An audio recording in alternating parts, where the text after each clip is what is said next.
The observation deck of the Talons of Victory hummed with the low thrum of fusion cores, but Draver paid it no mind. The Kriegs commander stood motionless, his four eyes fixed on the human mechanic working in Bay 7 below. Mara Hale moved with the peculiar grace her species possessed and efficient by Krieg standards, yet strangely purposeful. She was fixing a child's toy. "Commander?" His seconding claw hissed, mandibles clicking with confusion. "The human wastes time on debris. Should we reassign her to critical systems?" Draver's tail swept once a negative. "Observe." Below, Myra held a small stuffed creature, its fabric torn and stained with something dark. It had arrived in the salvage bay with other wreckage from the Kriegs colony ship Nestling's Dawn, destroyed 3 cycles ago during the Void incursion. No survivors, 243 warriors lost. 76 cubs. The toy had belonged to one of them. Myra's hands moved with surgical precision, threading synthetic fiber through torn seams. She had requested materials from the quartermaster, her own rations traded for fabric adhesive and dye compounds. Now she worked under the harsh utility lights, alone on her rest cycle.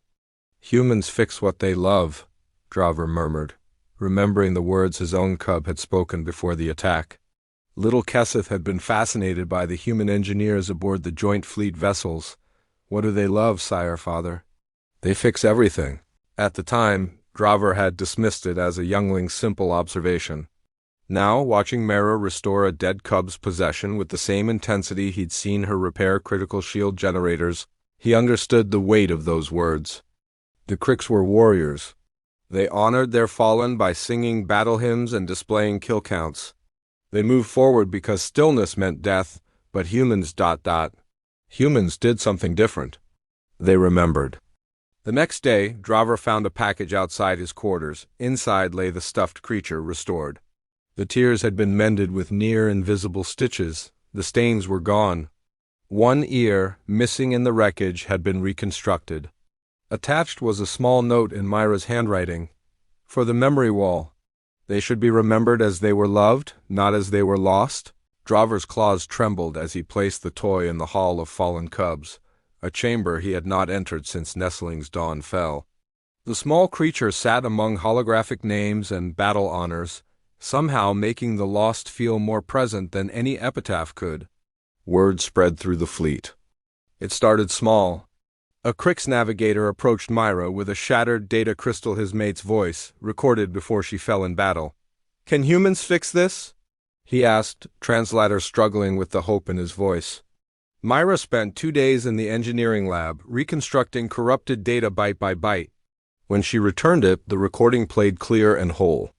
Then came a young warrior with a blade, its edge fractured in his first kill.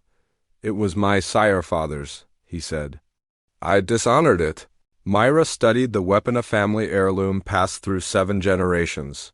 She worked the metal for hours, reforging the edge stronger than before while preserving every ancestral mark etched into the blade. "You didn't dishonor it," she told him. "You used it as he would have wanted. Now it carries both your stories." Soon, a line formed outside Bay 7 during Myra's off hours. Warriors bringing fragments of their lives, a broken vow chain, a cub's first armor now cracked, a navigation chart from a destroyed homeworld. Things the Kriegs had been taught to leave behind in their march toward survival. Myra fixed them all. "Why?" Draver finally asked her one evening, finding her hunched over a fractured family crest, its precious metals scattered like stars. "You owe us nothing. We hired you to maintain weapon systems, not to ... To care?" Myra looked up, her strange binocular eyes meeting his four. "Commander, my species learned something during our long dark before we reached the stars. We learned that what we fix, we claim, what we restore, we honor, and what we honor, we become." She returned to her work, tiny tools dancing between her fingers. "Your people are warriors. You think strength means moving forward, never looking back, but humans? We discovered that remembering isn't weakness. It's the foundation we build our future on."